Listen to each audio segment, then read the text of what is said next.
어디서나 소위 말해 잘 나가는 사람은 주변의 시기 질투를 받기 마련입니다. 지금 딱 대한민국의 상황이 그러한데요. 특히 최근 전혀 예상치 못했던 곳에서 복병이 등장해 대한민국 방위산업의 성장세에 빨간불이 켜졌습니다. 바로 일본입니다. 지난 2022년 반격능력 보유를 선언한 일본은 이제야의 국제방산 시장 진출에도 본격적인 시동을 걸었습니다. 심지어 얼마 전엔 내년도 방위성 예산을 제2차 세계대전 이후 최대 수준인 530억 달러로 책정하기도 했는데요. 여기에 더해 2027년에는 방위비 규모를 국내 총생산의 2% 수준까지 늘리겠다고 선언했습니다. 일본 무기의 처참한 실태를 잘 알고 있는 입장에서 평소 같았으면 또 까분다 하고 넘어가겠지만 이번만큼은 뭐가 달라도 다릅니다. 불과 1년 사이 국제무대에서 존재감을 드러내기 시작한 일본의 방위산업은 분명히 유의미한 결과를 내놓고 있는데요. 그래서 준비했습니다. 오늘은 대한민국을 위협하는 일본 방위산업의 무서운 성장세에 대해 알려드리겠습니다.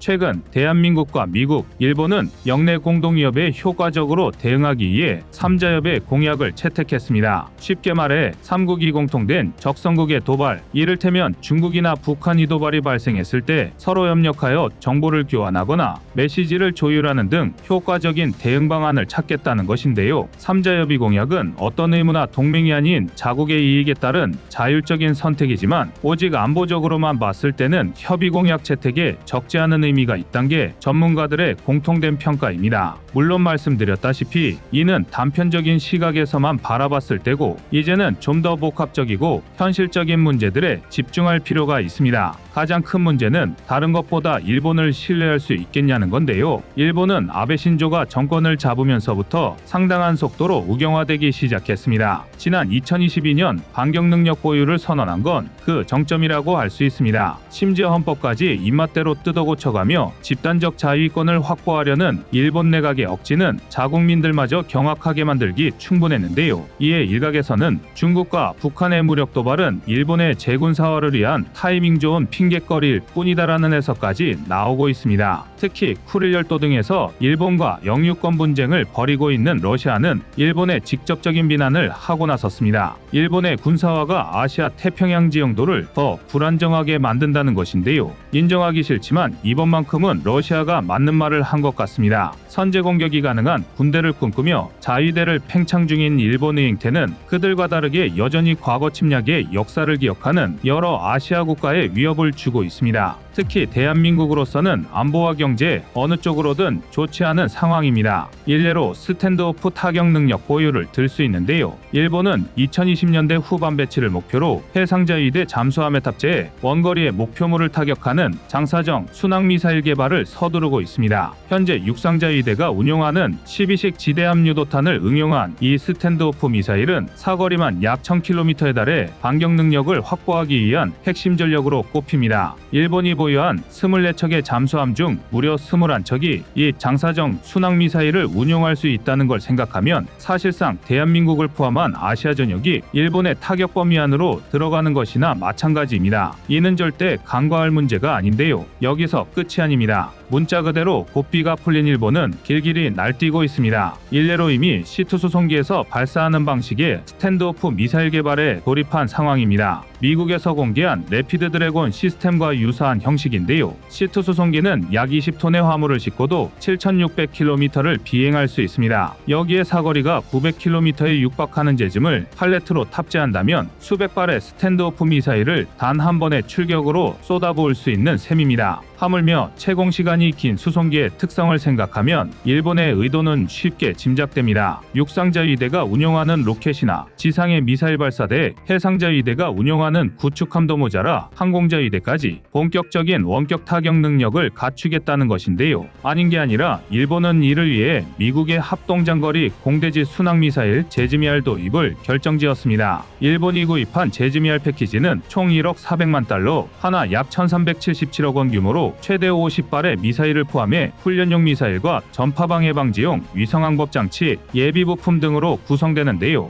여기에 더해 기술 지원도 이루어질 전망입니다. 일본의 장거리 미사일 구입 명분은 현재와 미래의 위협에 대응하는 능력을 갖추겠다는 것입니다. 북한과 중국의 군사적 위협이 계속되는 상황에서 적기지 공격 능력 확보는 정당한 일이라는 것이죠. 그리고 동일한 이유를 근거로 미국과 신규 무기 체계 개발에 돌입했는데요. 그 일환으로 10종 이상의 신형 공격용 미사일을 동시 개발하기 시작했습니다. 방위력을 증강해야 한다는 일본이 논의에 당위성을 부여한 것은 북한의 연이은 도발이었습니다. 제2차 세계대전 패전에서 비롯된 전수방위의 원칙과 공격용 무기 개발에 대한 반대 여론으로 눈치만 보고 있던 일본에 북한이 더할 나위 없는 빌미를 제공한 것입니다. 일본이 미사일 개발에 쏟아붓는 예산을 보면 그간 억눌려져 있던 공격 능력 확보에 대한 의지가 확인됩니다. 실제로 극초음속 미사일과 장거리 12식 미사일 그리고 고속활 공탄 등의 개발에 책정된 예산만 무려 약 47조 6천억 원 규모에 육박합니다. 대한민국의 1년 국방비와 맞먹는 금액을 오로지 신무기 개발에 투입하는 셈입니다. 더군다나 진짜 큰 문제는 미국이 이에 동조하고 있다는 것입니다. 일본의 야유기야 지난해 국가안전보장 전략과 국가방위전략, 방위력 정비계획과 같은 안보 3대 문서를 개정하기 이전부터 짐작된 일이었지만 미국의 동참은 아쉬운 부분입니다. 지금 당장이야 중국이라는 공통된 적을 상대하기 위해서라고 하지만 장기적으로는 자충수가 될 수 있기 때문입니다. 미국이 군국주의 망령에 사로잡힌 일본과 더불어 중국을 경계하는 신냉전 구도를 형성해 무엇을 얻을 수 있을까요? 미국의 비위를 거스르지 않으려 밤낮으로 굽신거리는 일본의 태도가 앞으로도 계속될까요? 무엇 하나 확신할 수 없는 상황에서 우리가 주목해야 할 점은 또 있습니다. 현재 일본은 자국의 최남단 섬에 미사일 기지를 건설하고 있습니다. 지대공, 지대함 미사일 부대의 창설은 주민들의 불안을 야기하고 있지만 일본 정부는 아랑곳하지 않는 모습입니다. 오히려 대만과 가까운 자국 최서단 지역에는 전자전부대까지 계획하고 있는데요. 말로는 중국 방어용이라고 하지만 중국이 멋대로 그은 제1도련선과 다를 게 하나 없는 행동입니다. 즉 해군의 작전 반경을 넓혀 제해권을 장악하려는 속셈인데요. 한국으로선 이러나 저러나 태평양 진출로에 커다란 걸림돌이 생겨버린 꼴입니다. 물론 이는 어디까지나 예측으로 일본이 정말로 마음을 고쳐먹고 중국의 위협에 대비하기 위해 선제 공격 능력을 보유하는 것일 수도 있습니다. 어쩌면 일본이 개과천선하여 과거의 망령을 벗어버릴 수도 있겠죠. 그러나 유감스럽게도 일본의 팽창해욕은 실질적이며 동시에 굉장히 위협적인 현재 진행형입니다. 현재 일본은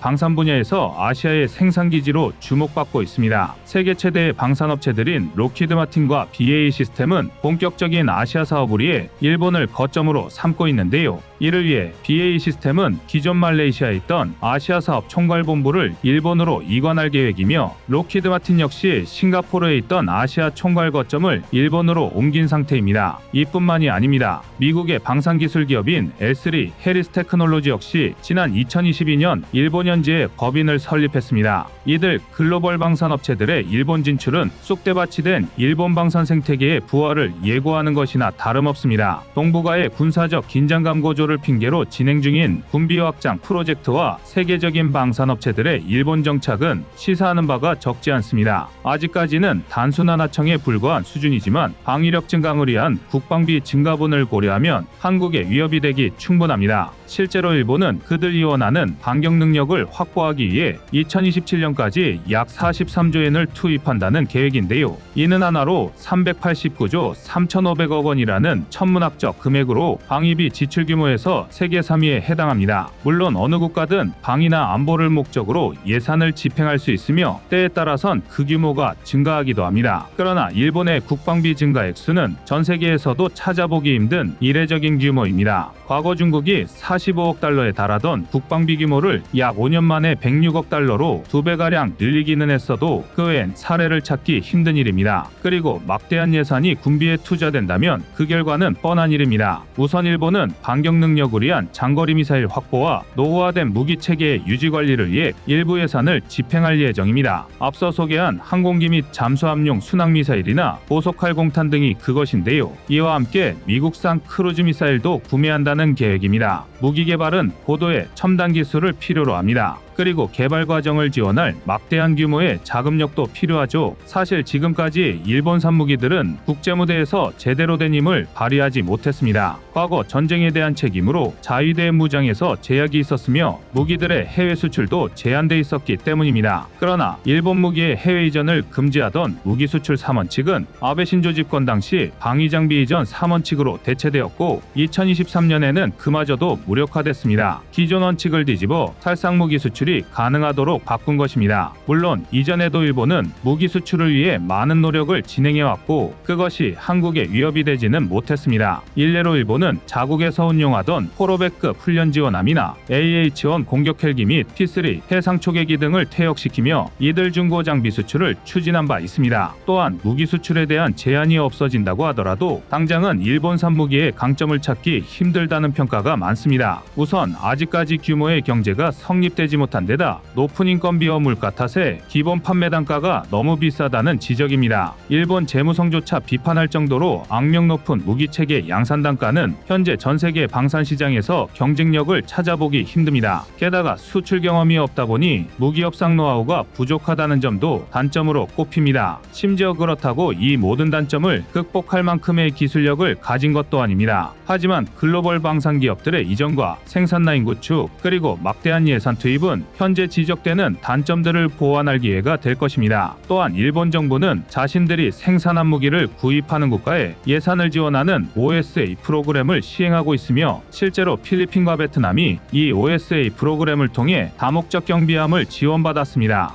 당시에는 무기 수출 3원칙이 유효했던 터라 무장 탑재는 해당국 현지에서 진행되었는데요. 무장 탑재의 과정이 어떻든 일본이 자국 생산 무기들의 높은 단가를 극복할 제도를 만들어가고 있다는 점은 고민할 필요가 있습니다. 객관적인 시선에서 일본의 무기 사업은 아직 한국과 경쟁하기 힘든 수준입니다. K방산은 성능과 가격, 납품, AS에 이르는 모든 과정에서 수요국의 기대를 충족하고 있으며 많은 협상 노하우를 가지고 있기 때문입니다. 그러나 일본이 언제까지 지금의 수준에서 머물러 있을지는 장담할 수 없습니다. 그리고 한국이 새로운 도전자와 맞닥뜨려 밀리지 않으려면 현실에 안주하지 않은 끊임없는 노력이 필요할 것입니다. 이상 꺼리튜브였습니다. 안녕하세요, 꺼리투브입니다. 그동안 보내주신 사랑과 응원으로 1편 출간에 이어 이번에 꺼리투브의 새로운 신작 세상에 밝혀지지 않은 현대무기 비하를 출간했습니다. 내용이 어려워 쉽게 다가서지 못했던 군사무기 이야기를 남녀노소 누구나 편하게 이해할 수 있도록 모아봤는데요. 그 누구도 알 수 없던 현대무기 비하의 숨겨진 이야기를 이제 온라인 서점이나 가까운 서점에서 만나볼 수 있습니다. 또 전문적인 군사무기 이야기를 알고 싶다면 꺼리투브 1편인 대한민국 6회공 군사무기도 준비되어 있습니다.